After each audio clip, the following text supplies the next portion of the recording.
All right, welcome to Knuckle Sandwich. Today we're going to talk about pizza, specifically New York style pizza, which is the best pizza. It's thin, it's crispy, pliable, it's got a little bit of char to it, chewy, it's great. And it's a lot easier to make than you think, so we're going to get to it. Unfortunately, this is one of those situations where you actually need a couple things. Highly recommend getting a scale. We're going to measure everything in grams. You can use cups, but it's not as accurate and it might come out a little differently. Stand mixer. You can mix dough by hand, but it's going to take a long time. It's hard to do. If you have a stand mixer, absolutely use it. A couple other specialty things, pizza peel, stone or steel, and we'll talk about those later. So timing. This is the kind of thing you need to plan ahead for. Typically, you're going to want a couple days, get your dough ready, and then let it sit. So you got to plan ahead. Ideal time, 2, 3, 4 days. It's really a matter of, and we're going to talk about this a lot, diminishing returns. You can make a pizza in 1 day. You can make a pizza in a week. What's the difference and how much of a difference is there? If you let a pizza sit for 4 days as opposed to 3, how much better is it actually going to be? Maybe a little bit better, but is it worth waiting the extra time? So the concept of diminishing returns we're going to talk about a lot when it comes to using different ingredients and different techniques. So we're going to start with the dough. Get our scale out. Use the mixing bowl. Don't use other bowls unless you have to. Nobody likes doing dishes. This dough is going to make 3 pizzas. We're going to start with 500 grams of bread flour. We're using bread flour because it has a high protein content. New York style pizza, the pizzerias in New York City generally use gold medal all trumps flour, which has a 14.2% protein content. That's not so easy to come by for the house, for your home cooks. So we're going to use something that's readily available. We're going to use bread flour. You can use all-purpose flour, which has about a 11.7% if you're using like King Arthur. It's okay. It'll do the job if you have it, but ultimately you're not going to get that chew that you're looking for at New York style. Bread flour has a 12.7. It's closer to that 14.2. So if you have bread flour, definitely use the bread flour.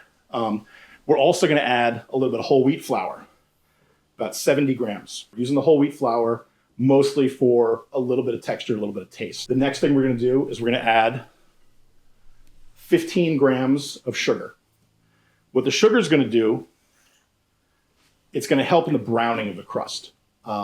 It's not enough sugar to make it sweet, but it's just enough to get that browning effect that we like. Next, we're going to do 9 grams of salt. Try and use a finer salt. The coarser salts, they don't distribute as well throughout the dough, so a finer salt is probably better. Next thing we're going to do is we're going to use 8 grams of instant yeast and pour it right in. Let's talk about yeast for a second. I'm using instant yeast because it's easier. You can use active dry. It's a little bit of a different process. You have to bloom the yeast first. You can use fresh yeast. They all produce the exact same result. There's no difference in the finished product depending on which yeast you use. Instant is the easiest for this recipe. That's why we went with it. So once you get all that in there, you just mix it up.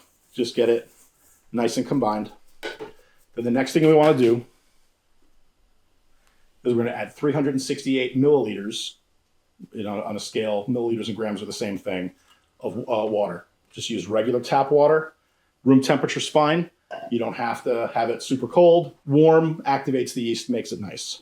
So we're going to take it to our stand mixer.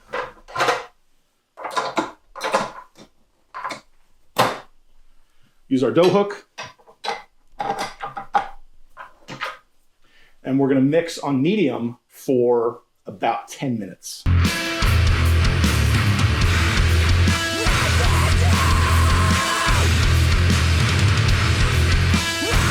Okay, it's been about 10 minutes. Some people say you should put olive oil on your dough, but I recommend against that. 2 things about olive oil is that they say that it's supposed to make it a little more easy to work with. This is a little bit of a higher hydration recipe, so it's not that hard to work with to begin with.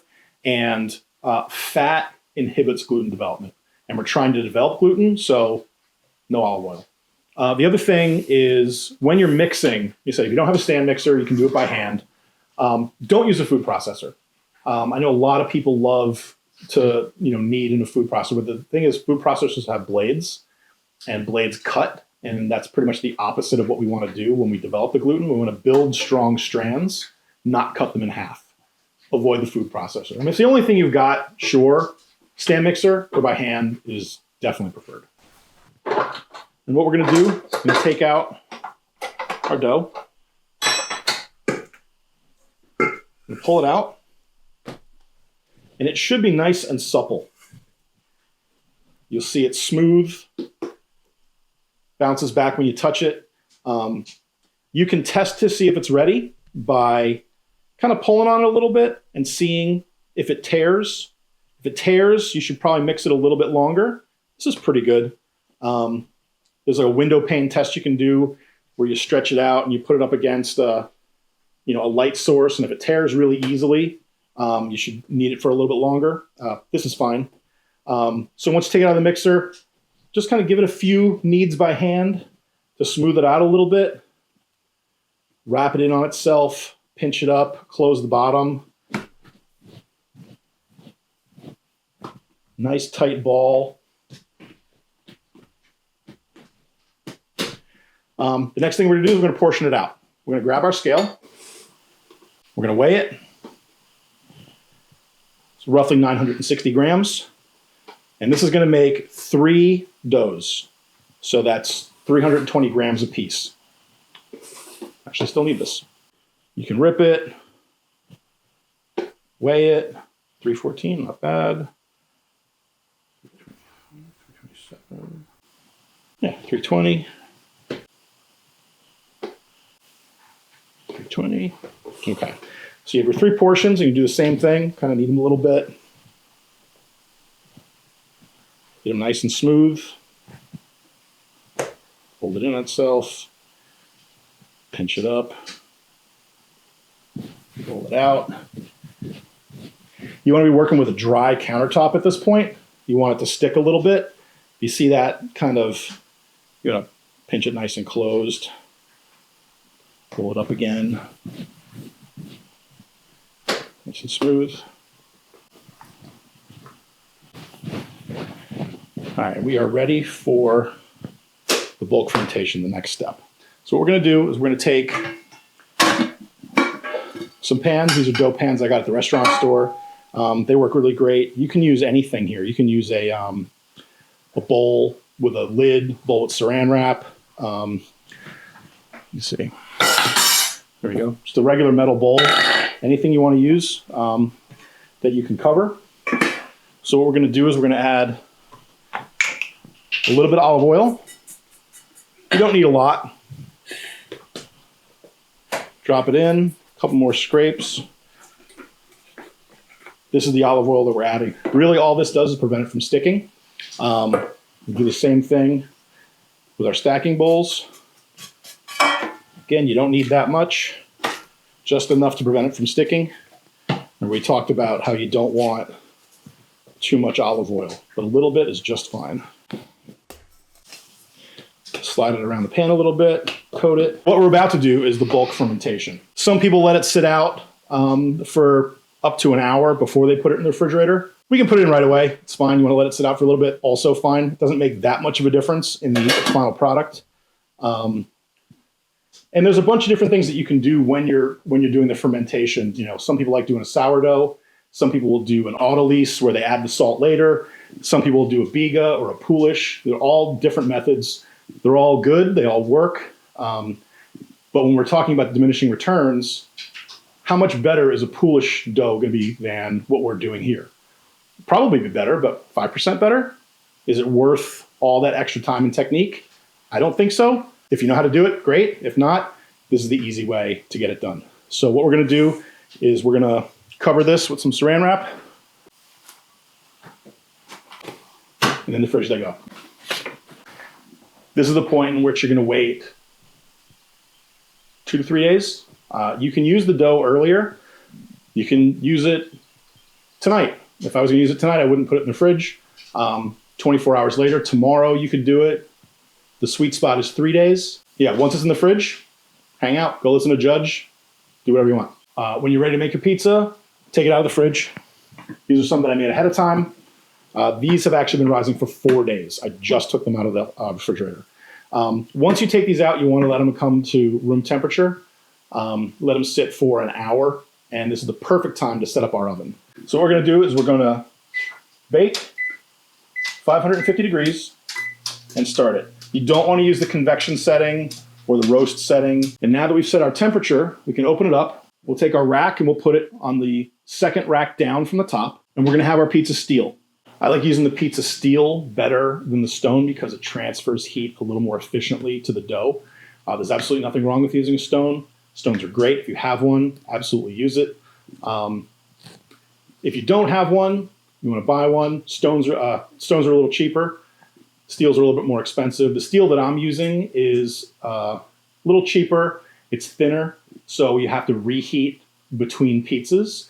But for its price, it does a great job. When you're buying one, if you don't already have one, avoid the round ones. You just really want to have a larger target when you launch your dough in there. The round ones you have to be a little more precise. So get the biggest one you possibly can that fits in your oven. The one we have in here is 14 inches. So our pizzas are limited to a 14-inch size. In New York, you're going to find pizzas are anywhere from 16 to 20 inches, perhaps even bigger. But we're at the house. This is what we got. We're going to do a 14-inch pie. While the oven is heating up and our dough is resting, now's a good time to make our sauce. So what we're going to do is we're going to get our tomatoes. Today we're using Bianco di Napoli. You can get this at Whole Foods.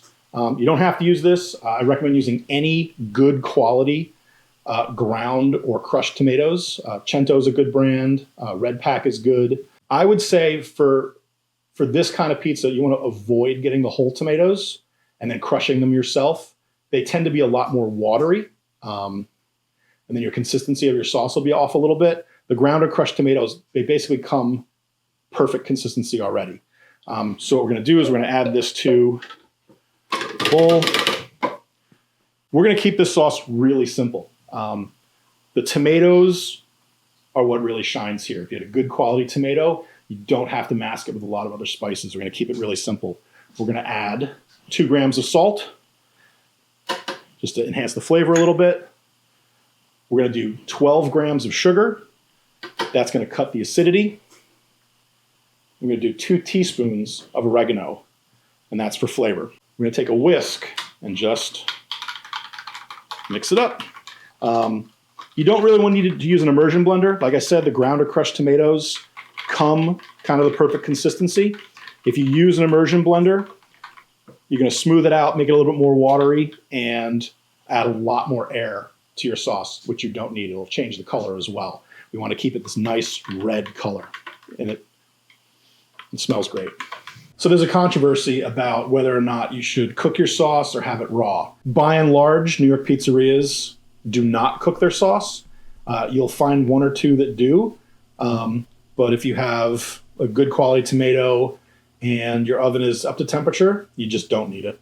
Now that your sauce is done, really, all you got to do is wait until your oven's ready. All right, it's time to stretch this dough out. It's been sitting for about an hour. Our oven is up to temperature. So what we're going to do is we're going to get some flour. This is just regular bread flour that we used earlier. This is our dough. It smells nice and fermented. So we're going to gently take it out. Try not to crush it or anything. It should come right out, no problem. We're going to put it in our flour. Get it nice and floury. Doesn't matter how much flour you put on it. It's all going to fall off later anyway. But what it's going to do is it's going to prevent it from sticking, which is super important. If you don't do this, it's going to stick on itself like crazy. Put as much as you want. It doesn't matter. So we're going to start just making a ridge around here. Try and use the flats of your hands. Don't poke it. And just kind of stretch it out a little bit, keeping the ridge intact. And from here, there's like 50 different methods you can use to stretch your dough out. Let me show you what I use. You flip it over, make sure it doesn't stick. The one way to do it is you can sort of spread your hands out, turn it, spread your hands out, turn it, and kind of get it started like that. It's an easy way to do it. I like to pull like that. That takes a little bit of practice, but it gets it stretched out enough to work with. And once it's stretched, make sure they're floured. Just put it on my hands and let the gravity kind of take the bottom of it while your knuckles kind of work the rest of it. You stick towards the top, so gravity does most of the work for you. You can see we're nice and thin. You can see right through it. Kind of get it as round as you want. Some people will just kind of hold it and kind of go around like this. It's an easy way to do it if you're having trouble otherwise. And, if you get a dough tear, just fold it over, press it down. But this is really thin. Again, a little thicker towards the edges. You can make it a little bit bigger. The dough is going to want to make itself a certain size. You can't go too big with it because it really won't let you. You'll know. This is a pretty good, see, it's nice and thin. It's got that big bubble in the middle. So that's a pretty good size. So what we're going to want to do is we're going to build on our peel. Let's talk about peels real quick. So a wooden peel is great for putting doughs in the oven. But once the dough's in the oven, these aren't so good at getting them out. I like launching the dough in because, this is bamboo, not necessarily the best material. It's a really good sliding surface. The metal peels work great for taking them out and moving them around. What I have here is just a mixture of flour and cornmeal. I'm just going to dust our board. And again, you don't want to put too much because once you launch into the oven, this is going to go into the oven and it can burn. We're going to take our dough, drop it on, get rid of that air. Now's when we'd add our sauce and our toppings, our cheese. You don't want to let it sit too long because even a nicely dusted board, it could start to stick if you wait too long. If it starts to stick at all, just take some flour and throw it into there, you'll be fine. And you'll notice that when we wrapped it, we put all that flour on, there's nothing on it. So what I want to do now is I want to invite a special guest, Jeff Cannonball, pro wrestler, to do another dough.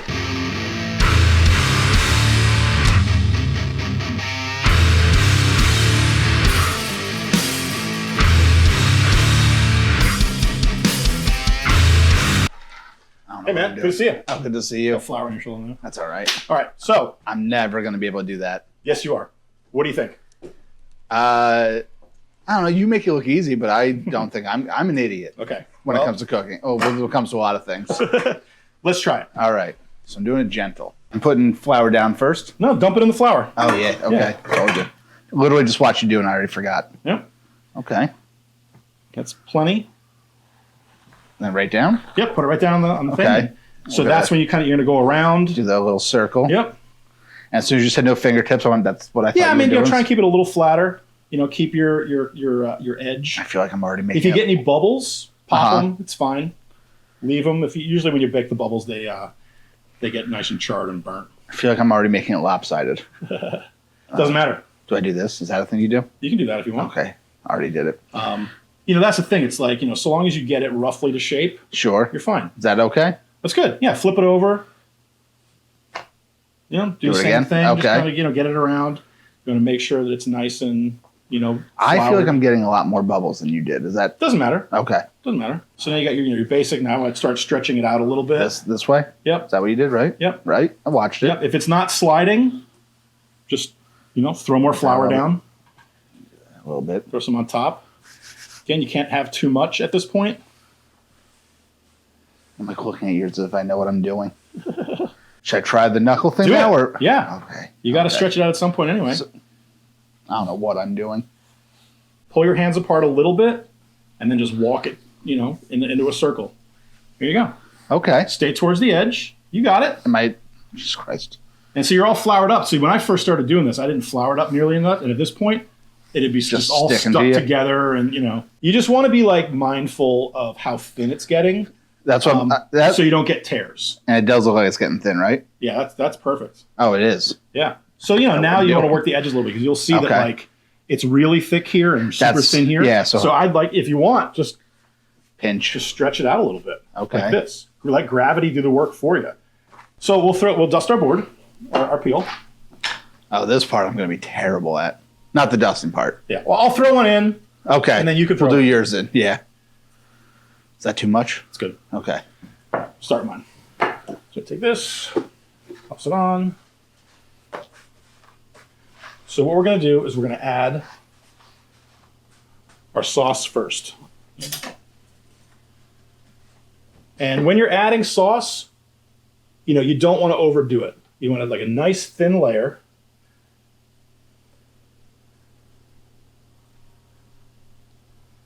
Around the whole thing. You want to leave a little bit towards the edge. Sure.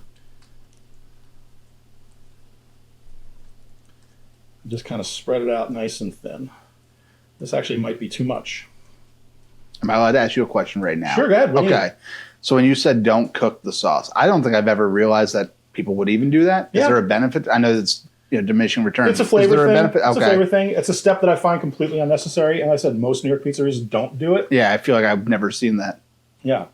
Next, we're going to talk about cheese. So in the vegan cheese world, sadly, we don't have a lot of good options. This is store-bought cheese. It's a mixture of like Daya and one other. It's just something I had lying around. The pro tip on the vegan cheese is use less than you think you need. When vegan cheese melts, it turns into like a puddle of, let's say plastic. It ends up being really gooey and not very good. The less you use, and when we pull it out of the oven, you'll see. Looks like a little bit. I was going to say, yeah. That's actually probably the perfect amount. We don't really want to use more than that. You want to give it a shimmy. You see how it's moving on the board? Sure. Okay. That's how you know you're going to launch it right, and it's not going to stick to your peel. You move a little fast. You're going to grab some oregano. Just give it a nice little shake for flavor. Sure. That's it. And we're ready to launch it in the oven. We're going to open it up. And when we put it in, we're going to take the peel to the edge, shimmy it a little bit. And then once the pizza hits, just kind of pull it off. And there you go. Close the oven up. And we're going to put it in the oven for 3 minutes. We're going to rotate it. And then we're going to do another 3 to 3.5 minutes.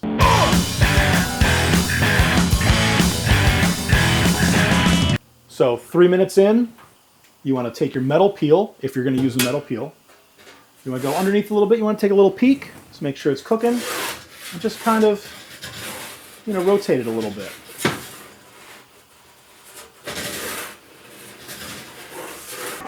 And back in for 3 to 3.5 minutes. Okay, so it's been another 3 minutes, and you can see that the pizza's looking really good. Nice way to get it out, super easy. Get a plate or tray or something. Just grab it. And there you go, our delicious vegan pizza. So what we're gonna have now is, Jeff's gonna finish the next one. Jeff, we're gonna do yours. I think I can do this part. All right, you got your sauce, so the cheese we're using on this one is a cheese that I made. My recipe needs a little bit of work still. I want to make it a little drier, a little more shreddy, but it'll work really good. And we got some pepperoni for this one. In New York, cheese, pepperoni, that's pretty much the limit of what you want to do for toppings. See, I've made like pizza at home, but like obviously not, I've bought dough. So this part I feel like isn't as hard, but it's probably not as pretty. That's what great. you did. It's just how it has to be. Pepperoni on there. This is beehive pepperoni. I've actually never used it before, but I heard it was amazing. Very good. I've had it before. A little bit of oregano. We typically don't use basil on a New York pizza. That's reserved for like Neapolitan stuff. Oregano is the go-to. Yeah, it's good. All right, do you want to launch it? I'm not gonna be good at that part, but yeah, I'm gonna apologize in advance for whatever happens to the oven. I've kind of joked around here. I'm not confident about this at all. I've never used a pizza steel. I've just put it on it and slid a pan in. Sorry.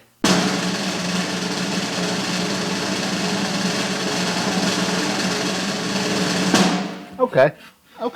Perfect. That didn't feel bad. Nice. Wow, cooking's easy. What do you think, Cannonball? How's it looking? I feel like it's still pale. Am I wrong though? No, I mean, Like I feel like this. Actually, no, it feels okay. okay, all of our pizzas are out of the oven. We did make a third one, which was just my cheese. So we're gonna cut them. These pizzas you're gonna get about 6 slices. What is it, regular New York? You're probably gonna get a lot more than that. This one just came out of the oven. I like this idea.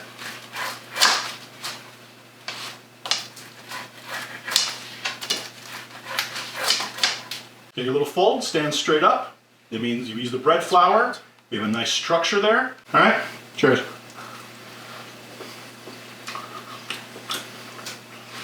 Yeah, I would eat this all day. Obviously. I like your cheese. I just think you're still working on it, but I like it. Thank you. can only get better, right? Yeah. So, Now you killed it. all right. You have any questions?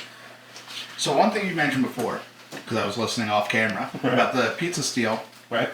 is the cheaper ones like you have to reheat every time. Well, yeah. How much is like a cheaper pizza steel? Because I have like a crappy old stone that I was given. So stones are generally cheaper. You get a decent one for like $50. I said stones are great. They retain the heat really well, but they don't transfer it quite as effectively. The steels, like a good thick one, you're $100 or more. Okay. They retain their heat. They transfer it really effectively. They're awesome, but they are expensive. The steel that I got, which I have linked in the description, it's a lot thinner. So it's like $60. That's not bad though. You got to let it between pizzas. You got to let it sort of reheat. So give it a bunch of minutes to get going again. But yeah, I mean that's going to give you the nice. You've got like this little, they call it a cheetah pattern on the bottom. Could be a little darker. This is probably one that I didn't let reheat as much.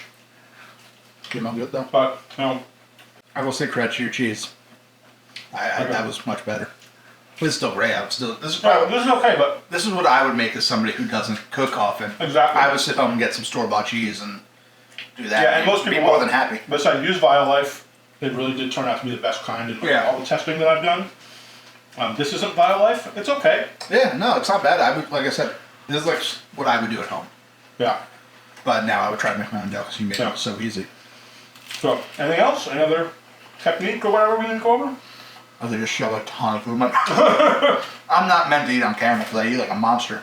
No, I think like I said before, even doing put it in the oven, it sounds very hard to me. But then watching you do it, even the dough, because I would never think to make my own dough. That's the first time you've ever done that? Well, I stretch it out. Yeah. Yeah, easily. Oh, cool. But even like baking in the kitchen, like I would never think to do that. It sounds hard to me because it sounds like I'm doing science. And it's not for me. Nice. But watching, I'm like, oh, I have to buy bread flour because I think I have the rest of it at home. Yeah, it's all simple, easy to find ingredients. Yeah. All right, cool. Yeah, thanks for coming out. Appreciate it. Having me. We're going to eat all of this. Like, subscribe, comment, Patreon, use affiliate links. And I can't wait to fight everybody in the comments. See you later.